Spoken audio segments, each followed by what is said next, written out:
Baik, pemirsa sekalian, kita bertemu kembali dalam acara Kota Kita. Acara Kota Kita yang memang membahas tentang korupsi, governance, dan hal terkait tentang perkotaan kita. Semoga dengan acara ini kita bisa menemukan solusi dan juga ide-ide cemerlang mengenai kota kita. Baik, pada episode kali ini kita akan membahas mengenai recovery aset. Nah, di studio kita sudah kedatangan 3 pembicara. Yang pertama ada Pak Ferdinand dari UI ya Pak ya? Betul. Kemudian juga ada Ibu Murtiningsih. Maaf, Ibu sebagai sekretaris dari Satgasus. Kemudian juga ada Pak Cuk Suryo Sumpeno, Bapak sebagai ketua Satgasusnya. Ketua Satgasus Barang Rampasan. Baik, terima kasih atas kedatangan di studio kami ini. Baik, tapi sebelum kita masuk ke dalam kajian atau diskusi kita pada kesempatan sekarang, kita saksikan dulu cuplikan berikut ini. Kondisi penegakan hukum atas tindak pidana korupsi di Indonesia saat ini hanya berkutat pada penangkapan pelaku dan cara berpikir jaksa adalah menghukum orang sebanyak-banyaknya saja. Namun aset disita tapi tak sampai selesai. Hal ini terbukti dari beberapa kasus penuntutan dan vonis terhadap para koruptor dinilai masih ringan dan dianggap masih menguntungkan para pelaku korupsi kalau dilihat dari hitung-hitungan bisnis. Hal ini tentunya tidak akan membuat jera para pemakan uang negara. Selain itu, banyaknya modus korupsi ala pencucian uang dengan melibatkan keluarga maupun kerabat yang menerima atau menguasai hasil korupsi harusnya mendorong penegak hukum mengambil langkah-langkah baru. Di saat pidana penjara sudah dirasakan tidak efektif, terobosan baru dan tindakan konkret harus membuat jera para koruptor sangat dibutuhkan. Terobosan baru ini juga diharapkan dapat memberikan keadilan dan perlindungan bagi kepentingan masyarakat luas. Berbagai pihak menilai kemiskinan koruptor dianggap sebagai cara efektif untuk menimbulkan efek jera melakukan tindak pidana korupsi. Sudah pasti para calon koruptor maupun koruptor harus berpikir beribu kali untuk melakukan kejahatan tersebut. Namun bagaimana cara yang elegan untuk memulihkan aset negara yang hilang agar manfaat dan keadilan hukum dirasakan semua pihak? Oke, baik. Baru saja kita saksikan cuplikan kita pada acara kali ini. Kita tahu bahwa pelaku korupsi atau koruptor itu seringkali menikmati hasil yang sangat banyak. Meskipun hukuman dikenakan kepada mereka, tetapi keuntungan atau aset mereka dapatkan tetap bisa membuat mereka tidak jera melakukan korupsi. Kita coba dengarkan satu-satu pendapat dari narasumber kita sore hari ini. Pak Cuk, sebagai Ketua Satgas Pak ya, Satgasus namanya. Itu bagaimana Bapak melihat pelaku korupsi itu? Ketika mereka melakukan korupsi, kemudian dikenakan hukuman, dan apakah hukuman itu membuat mereka jera? Seharusnya di dalam penanganan tindak pidana korupsi ataupun tindak pidana lain, itu pelakunya masukkan penjara, terus aset hasil kejahatannya dikembalikan kepada yang berhak. Bila mana korupsi kepada negara tentunya. Nah, sementara ini, selama ini, sebelum 2010, pemikiran penegak hukum di Indonesia itu masih terbatas menghukum pelakunya. Sedangkan merampas asetnya, itu belum dilaksanakan dengan penuh totalitas. Nah, inilah yang menjadi perhatian di dunia internasional juga demikian. Sejak adanya UNCAC, ditandatanganinya di UNCAC di Merida, Meksiko 2003, maka isu tentang aset recovery ini sudah mengemuka. Oke. Nah, kalau Ibu bagaimana Ibu melihatnya itu? Kalau pendapat saya mungkin hampir mirip dengan Pak Cuk ya. Kebetulan saya berkecimpung di Satgas ini sejak dibentuk tahun 2010, kemudian kami dilantik tahun 2011. Banyak hal yang kami lakukan merupakan bagian dari aset recovery sebetulnya dalam Satgas. Nah, apa yang kami lakukan adalah bekerja pada di ujung. Jadi di ujung setelah perkara korupsi tersebut selesai dan mempunyai kekuatan hukum tetap. Nah, dan aset recovery itu sudah kami laksanakan walaupun saat ini belum banyak dikenal, tapi trennya sudah berjalan. Nah, mungkin ke depan supaya implementasi apa yang dijelaskan oleh Pak Cuk tadi lebih bisa dilaksanakan dan lebih mempunyai efek terhadap para pelaku kejahatannya, yaitu kita melakukan recovery aset sejak awal. Jadi sejak awal dilakukan penyidikan sebuah tindak pidana, itu sudah dikawal bagaimana penyitaan asetnya, kemudian bagaimana manajemen asetnya, dan kemudian diselesaikan. Baik penyelesaian sesuai dengan aturan yang sudah ada ya, berdasarkan peraturan Menteri Keuangan. Oke, baik Bu, kita simpan dulu Bu ya. Ibu seperti yang menjelaskan banyak sekali. Kita tunggu dulu. Silakan, ini kita dengarkan kata pengamat. Bagaimana Bapak memandang bahwa hukuman yang sekarang dikenakan kepada koruptor itu tidak membuat mereka jerah? Baik, kita pertama kali harus melihat dari sudut pelakunya. Kenapa mereka melakukan itu? Dan mungkin juga saya sedikit mengkoreksi bahwa tindak pidana yang berorientasi kepada aset ini bukan hanya dilakukan oleh koruptor. Ada banyak tindak pidana lain yang berorientasi kepada harta. Dan yang terbesar itu adalah narkoba. Kalau kita lihat dari sudut pandang pelakunya, maka ada yang dikenal dengan namanya rational choice theory, yaitu teori pilihan rasional. Yang pada intinya adalah pelaku kejahatan itu sebenarnya orang-orang rasional. Ketika mereka melakukan kejahatan, itu mereka akan mempertimbangkan untung dan ruginya. Kalau untungnya lebih besar daripada kerugiannya, mereka akan melakukannya. Saya kasih contoh. Kalau dalam melakukan kejahatan mereka bisa menghasilkan 10 miliar, kemudian mereka harus menghadapi proses hukum.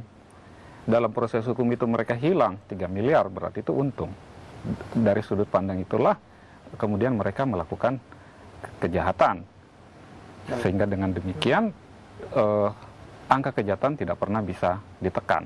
Oke, baik. Jadi itu juga yang menyebabkan kenapa banyak koruptor yang meskipun sudah dipenjara, sudah dihukum itu tetap merasa aman. Karena tadi masih ada surplus, jadi masih ada kelebihan dari apa yang didapatkannya itu. Iya. Baik. Oke, ini singkat saja dari Bapak sendiri.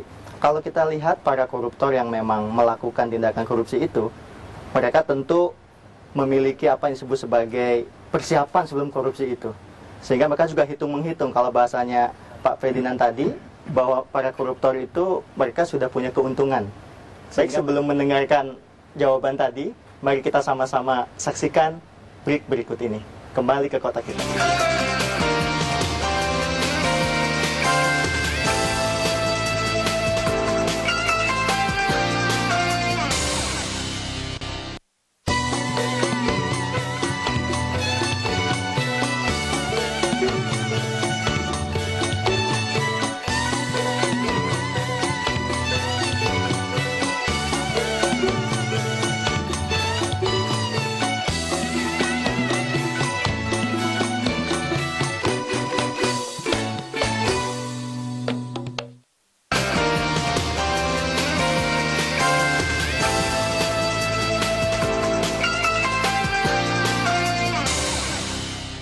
Baik, kita kembali ke Kota Kita. Diskusinya semakin hangat.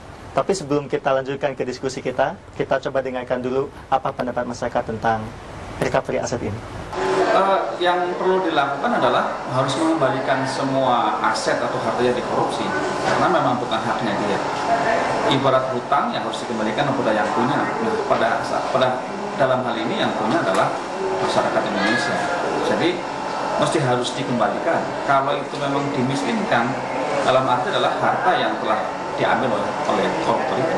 Saya sangat setuju kalau koruptor itu di samping harus mempertanggungjawabkan secara pidana, juga harus mengembalikan semua harta yang telah diambilnya. Diharapkan sih hanya bisa menjalankan fungsi kontrol sosial, tapi permasalahannya aksesnya sejauh mana masyarakat bisa memberikan informasi. Sedangkan koruptor juga sudah menyiasati sedemikian rupa agar bisa dalam hal ini bisa mengelabui masyarakat bahwa harta yang diperoleh seakan-akan menjadi harta halal.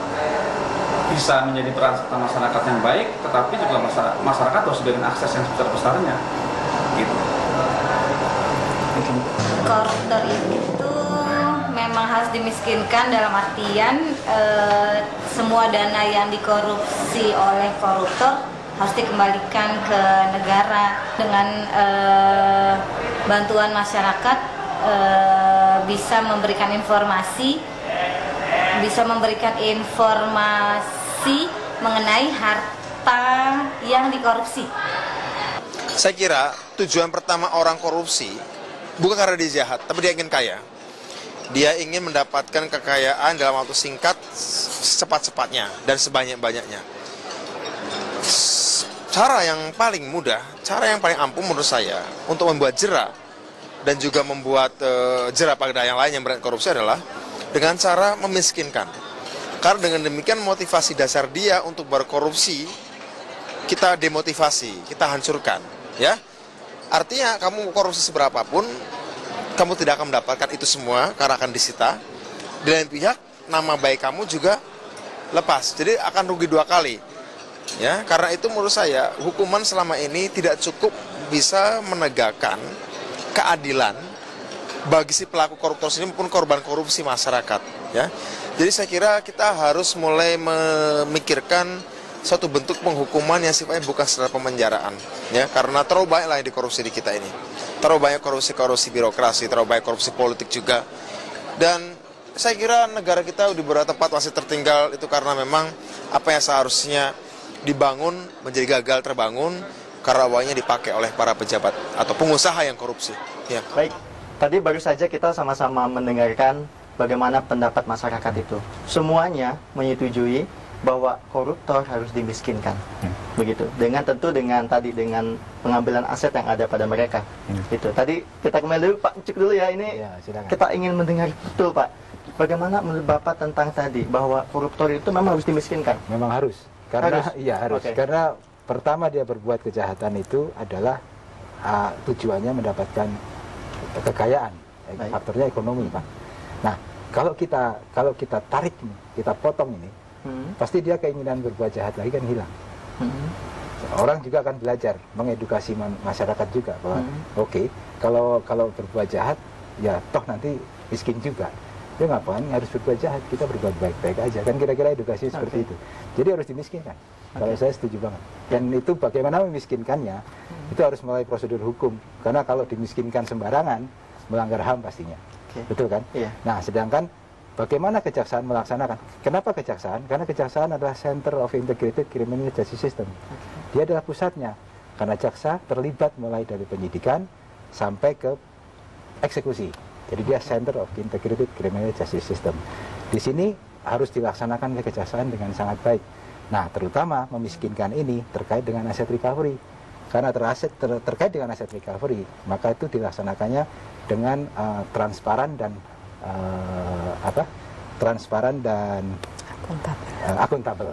Jadi bisa diakses oleh semua orang juga bisa melihat, dan kita akuntabilitasnya juga terjaga. Baik. Itu jawaban yang sangat tegas sekali bahwa koruptor itu harus dimiskinkan. Begitu ya Pak ya? Betul. Tapi gini Pak, ini saya ke Pak Ferdinand dulu Pak. Bagaimana tuh Pak kalau para koruptor itu dimiskinkan tentu dengan aturan main yang itu disepakati ya Pak ya? Gimana itu dengan menyinggung juga hak asasi manusia? Apakah itu tidak melanggar hak asasi manusia Pak? Oke. Sebenarnya pada intinya penegakan hukum itu adalah pelanggaran terhadap hak asasi manusia. Tetapi itu dilakukan dengan cara-cara yang legal. Dan kita juga harus melihat bahwa kalau kita ambil contoh korupsi misalnya, itu melanggar banyak hak asasi orang. Anak-anak tidak mendapatkan pendidikan. Karena apa? Karena korupsi. Mereka yang sakit tidak mendapat layanan kesehatan yang baik. Itu karena korupsi. Dan tidak bisa dikatakan bahwa pemberantasan korupsi itu melanggar hak asasi manusia. Buktinya apa? PBB kan sudah mengeluarkan yang namanya United Nations Convention Anti-Corruption. Dan itu sudah salah satu bagiannya itu menjelaskan mengenai aset recovery. Aset recovery di situ adalah merampas hak, harta yang tidak sah. Oleh karena itu, kalau dikatakan melanggar hak asasi manusia rasanya kurang tepat ya. Jadi apa yang dilakukan oleh Satgas ini itu adalah bagian dari implementasi daripada konvensi PBB mengenai perampasan aset itu. Ya, tetapi kan begini Pak ya, di dalam perampasan aset itu tentu nanti yang terkena itu bukan hanya pelaku korupsinya atau koruptor itu, tetapi juga keluarganya. Tentu keluarga yang barangkali tidak tahu menahu, tidak tahu apa-apa, tapi tiba-tiba hartanya diambil, itu bukankah itu juga melukai keluarga? Gimana Ibu memandang itu, Bu? Tadi bisa saya tambahkan, mungkin tadi juga sudah disebutkan UNCIC dan sebagainya. Di sini maksud dari memiskinkan itu sendiri, jadi bukan sama sekali dia tidak mampu menghidupi keluarganya, tidak.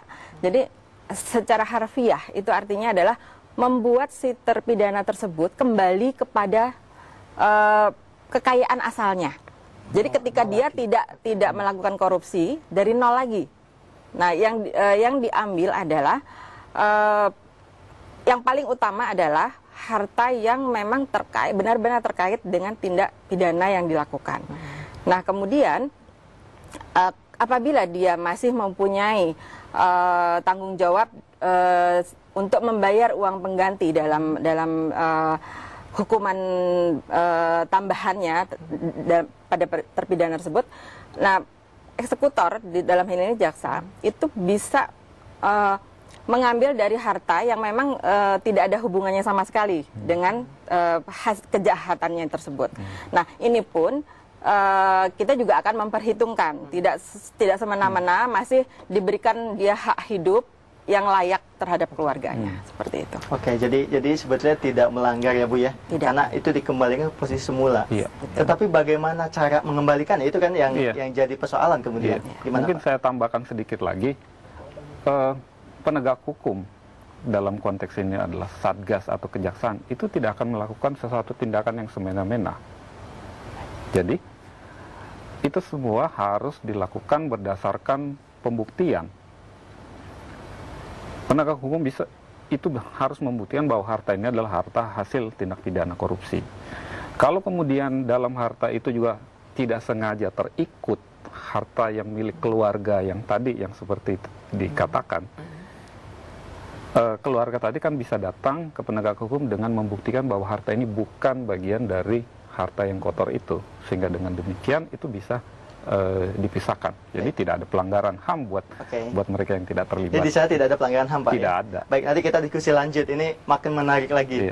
Baik, kita akan saksikan dulu komersial berikut ini. Tetap di Kota Kita.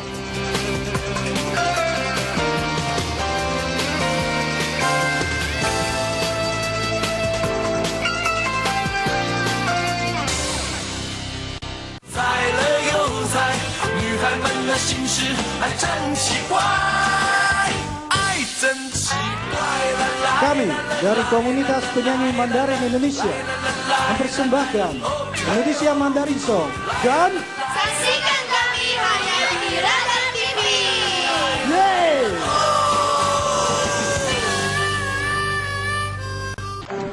Apakah Anda tidak pernah mendapat kesulitan untuk dipercaya? Ini orang tidak mengerti mengenai Indonesia, nasionalisme tidak bisa dipakai. Berarti Anda sebetulnya bukan kartunis, tapi komunikator sosial. Sebenarnya saya muak dengan politik. Selamat berjumpa pada Wimar Show di stasiun televisi kesayangan Anda.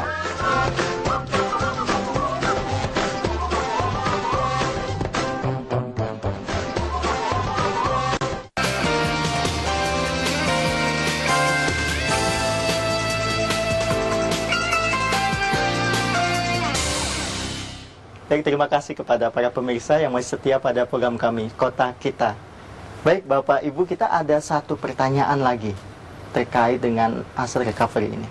Karena saat ini korupsi terjadi bukan hanya pada level nasional, tetapi juga terjadi pada level internasional. Misalnya dengan memindahkan aset dari dalam negeri ke luar negeri.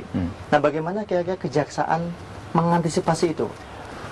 Globalisasi itu luar biasa. Jadi seolah dunia itu sudah menjadi satu. Tidak ada lagi batas negara dan lain sebagainya. Antisipasi terhadap transnational crime ini, Kejaksaan sudah mengantisipasi sejak awal, yaitu mengirim kami ke Belanda untuk belajar tentang aset recovery, dan kemudian kami mendaftarkan diri sebagai member of CARIN, Camden Asset Recovery Interagency Network, yaitu network, informal network, khusus para penegak hukum yang khusus ahli-ahli aset recovery dunia kumpul di situ. Dan perlu diketahui juga bahwa untuk Asia itu baru Indonesia yang menjadi member Karin, dan itu di tangan kejaksaan saat ini.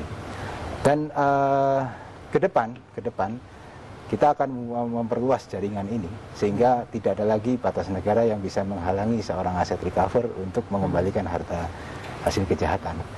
Dan saya juga perlu juga untuk memberitahu ke semua para penegak hukum yang ada di Indonesia, mulai saat ini sudah harus berpikir bahwa kita tidak lagi hanya terbatas menghukum orangnya ke penjara, tetapi kalau bisa kita merampas asetnya, kita ambil untuk kemaslahatan negara dan masyarakat. Dan masyarakat semua kita harapkan, ayo kita terlibat, bantu penegak hukum. Karena dengan demikian harta para penjahat ini bisa dimanfaatkan untuk negara dan untuk masyarakat juga.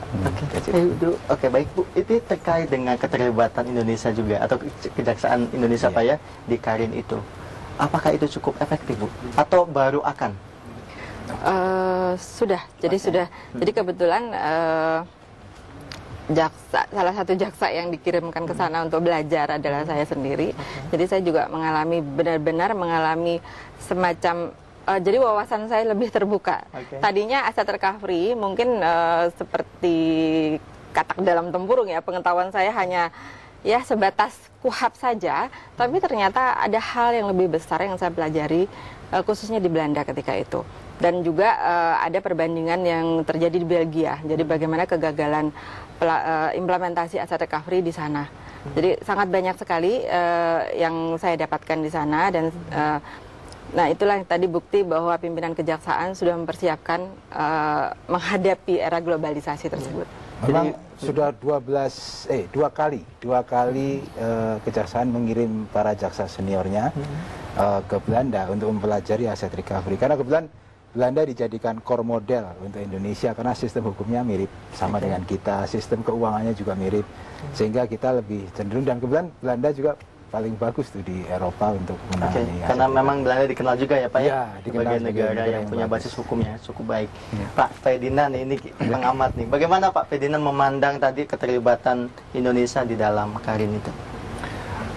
Keterlibatan Indonesia itu perlu dan tidak ada pilihan lain, karena melihat letak geografis kita itu berada di tengah-tengah menjadi satu tempat yang strategis untuk pelarian aset dari luar ke tempat kita. Dan juga kita lihat dengan semakin berkembangnya teknologi, semakin berkembangnya komunikasi dan akses, itu juga ada pelarian dari dalam keluar. Tanpa adanya kerjasama itu tidak mungkin kita lakukan sendiri karena dibatasi oleh jurisdiksi. Memang ada dua cara jaringan informal melalui Mutual Legal Assistance atau MLA. Tapi seringkali prosedur itu panjang dan berbelit-belit. Ada cara yang lebih efektif dan seringkali lebih efisien, yaitu dengan metode jaringan. Dengan bergabungnya kejaksaan ke dalam jaringan Karin ini, maka itu diefektifkan dua cara. Dengan cara resmi, dengan formal, dan cara informal, jaringan. Sehingga dengan demikian itu mempertinggi tingkat keberhasilan aset recovery. Baik itu kita yang melakukan operasi di luar negeri, kejaksaan yang melakukan operasi di luar negeri, ataupun kejaksaan membantu counterpartnya dari luar negeri untuk merecover aset. Jadi itu adalah keuntungan timbal balik. Dan pada intinya adalah yang menderita adalah pelaku kejahatan itu sendiri. Itu kan Bapak tadi sebut ada formal, ada informal ya Pak? Iya. Kalau informal itu sudah berjalan juga? Informal itu yang Karin ini, informal jaringan. Yang formal itu melalui Kementerian Luar Negeri, terus Central Authority lama itu. Nah, kalau informal cepat. Jadi nanti kita simultan, yang formal dan informal, sehingga saling mengait gitu. Nah itu diharapkan lebih cepat. Karena kejahatan itu kan sekarang nggak ada formal-formalan. Kejahatan tinggal telepon, tinggal semua jalan. Nah, kalau kita masih berpikir terkotak-kotak dengan formalitas, salah Pak. Makanya ini harusnya jadi formal, informal itu dijalani semuanya kan gitu ya. Ini terobosan pimpinan kejaksaan yang sekarang ini luar biasa, karena yang menugaskan kami untuk menjadi member of Karin ya beliau. Dan kami sampai sekolah dulu tuh, mereka nggak akan sembarang terima. kami dikirim sekolah dulu, mendapat sertifikat dari Kejaksaan Agung Belanda, baru setelah itu Jaksa Agung Belanda merekomendasi kami untuk menjadi member of Karim. Jadi Dan mungkin saya tambahkan sedikit ya. Jadi itu adalah intinya adalah melawan jaringan dengan jaringan. Karena kan tadi sudah disebutkan Pak Cuk, penjahat kan bergerak dengan jaringan, tinggal angkat telepon jadi. Nah, kenapa penegak hukum tidak melakukan hal yang sama, tinggal angkat telepon dengan rekannya di luar? Jadi, itulah efektivitas jaringan itu sendiri. Kalau kita harus memakai formal, itu waktunya panjang, harus melalui prosedur birokrasi yang berbelit-belit. Jaringan tidak. Belum selesai itu. Betul. Kalau dalam jaringan, setengah jam bisa selesai. Kira-kira. Nah, itu mudah-mudahan juga efektif ya Pak ya. Tapi ini Pak, ini ada pesan-pesan ya Pak ya. Sebetulnya apa pesan Bapak nih untuk Indonesia, khususnya kan ada masyarakat, ada juga yang di pemerintahan terkait penanganan aset ini? Aset recovery itu adalah hal baru, walaupun sebenarnya sudah pernah kita lakukan, tapi belum konsentrasi, belum penuh, belum fokus. Maka kalau bisa saya mohon siapapun itu yang sesama penegak hukum agar lebih aware, lebih concern dan lebih fokus pada tidak hanya pemidanaan pelakunya, tetapi juga recovering asetnya, memulihkan asetnya, rampas asetnya sebanyak mungkin untuk negara dan masyarakat. Dan kepada semua masyarakat juga kita harapkan keterlibatan dan keikutsertaan mereka untuk ayo beri informasi tentang aset-aset penjahat-penjahat yang ada. Kami yang akan rampas dan kami lakukan dengan akuntabel dan transparan, sehingga dengan demikian masyarakat bisa mengikuti untuk kemaslahatan masyarakat dan negara. Itu ada optimisme Pak di sana itu. Harus optimis. Harus optimis ya Pak ya. Optimis. Baik Bu, bagaimana menurut Ibu Bu? Apa yang mesti kita pesankan kepada masyarakat? Sebenarnya nggak banyak yang ingin saya sampaikan kepada masyarakat. Mungkin selama ini masyarakat mengetahui bahwa kejaksaan ya sedang terpuruk. Tapi sejak tahun 2011 ketika kejaksaan sudah mulai peduli terhadap aset-aset para terpidana untuk menyelesaikan, saya bisa katakan bahwa kejaksaan sudah tidak tidur lagi. Kejaksaan sudah bangun ya, untuk memberikan pelayanan prima kepada masyarakat. Baik, itu poinnya yang sangat bagus sekali Bu. Silakan Pak, singkat saja Pak. Satgas itu adalah titik kecil transformasi, tapi tidak akan berubah menjadi suatu bola api transformasi kalau tidak didukung dan didorong oleh masyarakat.